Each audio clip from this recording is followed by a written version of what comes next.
voltamos com o nosso Tome Ciência, que debate hoje a química do amor e algumas questões derivadas disso. Temos a presença da médica Cibele Fabichak, que é autora de um livro sobre sexualidade, sexo, amor, endorfinas, né, e outras bobagens. Daqui a pouco ela vai ter que falar o que são essas bobagens. A Maria Alves Bruns, coordenadora da pesquisa, do grupo de pesquisa Sexualidade e Vida, lá da USP, com o CNPq, e o Ricardo de Oliveira Souza, que é neurologista lá, de pesquisador do Instituto Dori, professor da Unirio. A gente prometeu, vai ter que cumprir. A gente tinha dito na abertura, eu tinha pedido para a Cibele isso, que às vezes, e ela falou aqui de dopamina, endorfina, que associa-se muito sempre a atividades físicas, embora a gente sabe que a atividade sexual, muitas das vezes, é um baita de um exercício, dispara, né, o turbilhão que a gente falou na abertura, né, de elementos químicos. Mas até que ponto aquele conceito de ser uma droga, ou de ser quase que uma doença, tanto que existe até grupos de apoio hoje dos, né, viciados em amor, até que ponto funciona como droga? O que é que você consideraria nesse aspecto? Na verdade, as pesquisas, elas vêm indicando que, vamos dizer, o caminho, a via pelo qual o amor, a paixão dispara, né, no cérebro, é a mesma via neuroendócrina, vamos dizer assim, das drogas, né, como, por exemplo, a cocaína, né, que é uma das mais estudadas.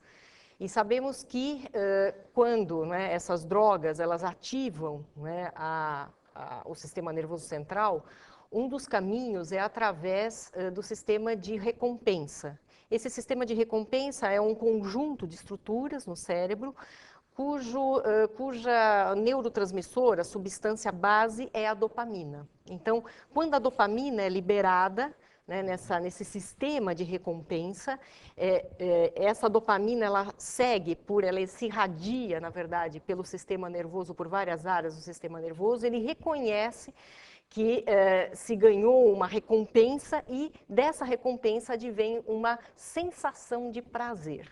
Então, a dopamina, na verdade, ela está altamente intrincada na sensação de prazer, que é desencadeada por uma droga, seja ela, por exemplo, uma cocaína, ou a recompensa do encontro, o reconhecimento de um parceiro que você, o indivíduo, ele coloca como a fonte de prazer. Mesmo que a relação não esteja, do ponto de vista da convivência, muito boa de andamento? Exatamente, quer dizer, se o indivíduo, não importa, claro que esse prazer, né, então a liberação de dopamina, que em grande parte ela é advinda da oxitocina, aquele outro hormônio que eu falei, veja que uma coisa acaba intrincando na outra, tá? A dopamina, na verdade, ela é a base que se reforça, por exemplo, com o contato dos parceiros, com o convívio. E uma das, vamos dizer, das fontes, né, de grandes doses e picos de dopamina, sem dúvida, é o ato sexual, é o sexo. Então seria um viciado em sexo, em última análise, que superaria as dificuldades de relacionamento. Ou seja, o sexo é bom, você vai mantendo um casamento ruim. Exatamente. Agora, tem um outro lado, que até um grupo da Universidade de Pisa, que é a doutora Marazziti, Donatella Marazziti, que é uma das pioneiras aí, que estuda justamente a função química, né, do cérebro e o amor e a paixão, no qual ela faz um comparativo, né, especialmente da fase inicial do amor, que é a paixão, que é essa atração sexual, né, essa arrebatadora, né, com o toque, o transtorno obsessivo compulsivo. Por quê? Porque a química do toque, ela é extremamente semelhante à paixão nos seus primeiros estágios, nos quais, por exemplo, os neurotransmissores como adrenalina e dopamina têm altos níveis e a serotonina cai abruptamente. Bem, eu vou até pedir para o Ricardo para entrar nessa discussão, dizendo o seguinte: amar demais pode ser uma patologia, pode ser uma doença? Pode. E como? Pode. Existem várias doenças que se expressam por amor excessivo e existem outras tantas que se expressam por ausência da capacidade de amar. Eu queria fazer um comentário sobre isso que a Cibele falou, que é importante a gente distinguir o Eros, no sentido que a gente está conversando aqui, e classicamente de Vênus. Vênus é o sexo pelo sexo, não existe assim uma preocupação com a pessoa amada. Então, nós vamos ver, há um paralelo nesses termos entre o erotismo, ligado ao Eros, e a pornografia ligada a Vênus. É completamente diferente uma coisa da outra, porque no Eros a gente tem uma preocupação com uma determinada pessoa, é aquela pessoa, é um tipo de amor, é um daqueles 4 amores que contraria todas as regras, ele é tão potente que ele nos faz negar até Deus ou alguma coisa, ou entidades equivalentes, e o que a gente tem nessa estrutura é: eu prefiro viver miseravelmente com essa pessoa do que viver sem ela. É um tipo de escravidão voluntária que não tem diretamente a ver com Vênus, porque Vênus a gente pode ter sexo com uma boneca de plástico. Do ponto de vista da atração, existe um dado importante que a Sibeli falou, que é a ocitocina como um hormônio pró-social.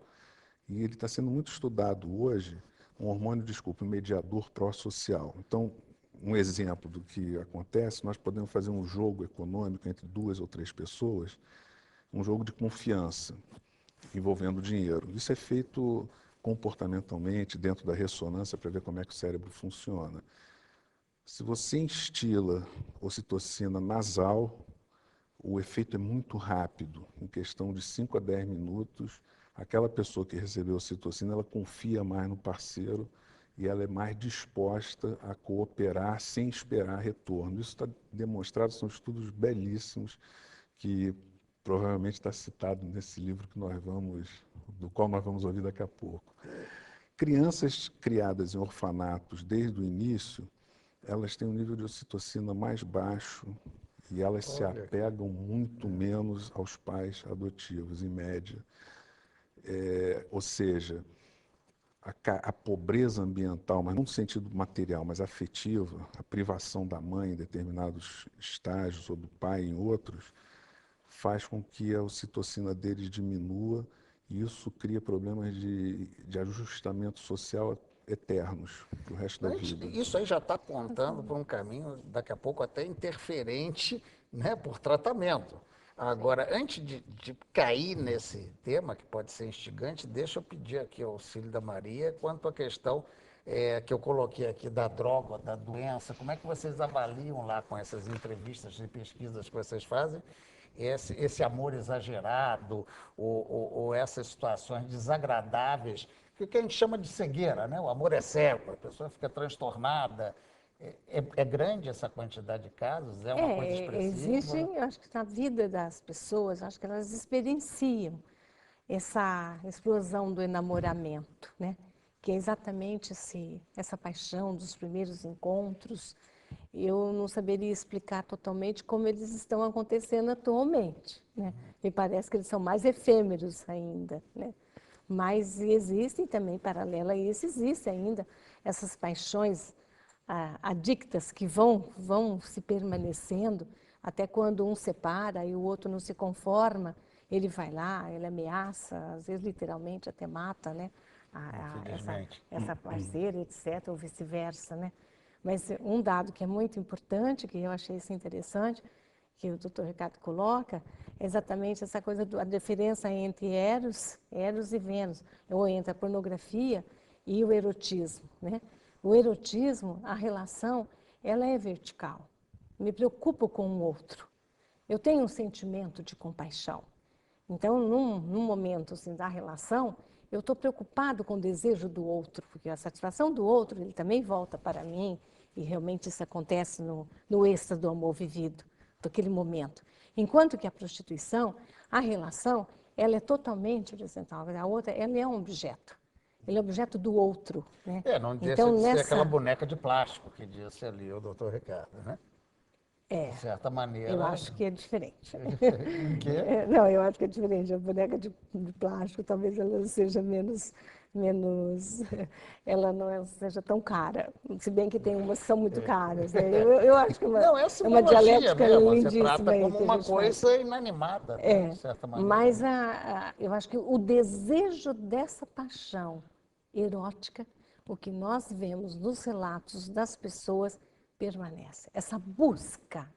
Existe, assim, eu acho que tem, assim, dentro dessa transmissão psíquica, em termos, assim, de geração por geração, acho que essa fantasia idealizada do amor romântico, que é esse encontro, praticamente de almas gêmeas, eu acho que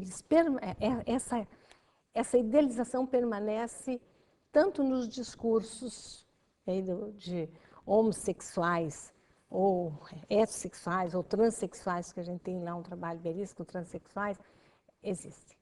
Nós temos assim visto isso nos seus relatos de vida.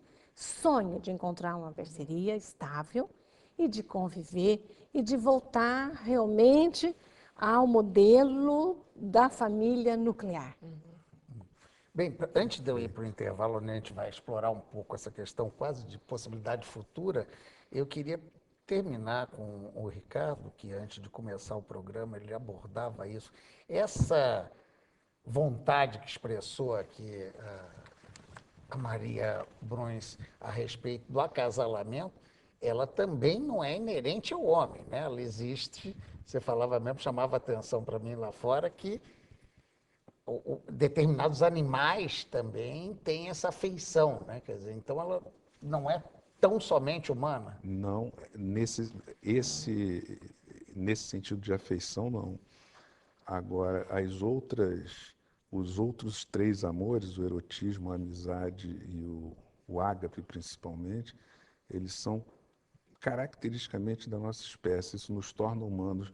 Uma das preocupações que eu tenho como indivíduo é ver a redução dessas características humanas que caracterizam a nossa espécie. Elas têm sido vilipendiadas de todos os lados, né? Porque hoje, por exemplo, a garotada, ela parece que reduz o Eros a Vênus. A gente tem informações de garotos que têm transas mais de uma por uma noite, quer dizer. Por outro lado, concordo plenamente com o que a Maria falou, se você passa aquele filme Sabrina, aquilo encanta qualquer geração. Quer dizer, existe alguma coisa na nossa natureza que anseia por Eros, Companhia, né? por uma companhia romântica, erótica, no melhor sentido da palavra, né? Bem, vamos fazer mais um breve intervalo e a gente volta já já, continuando aqui com o nosso debate. Um instantinho só.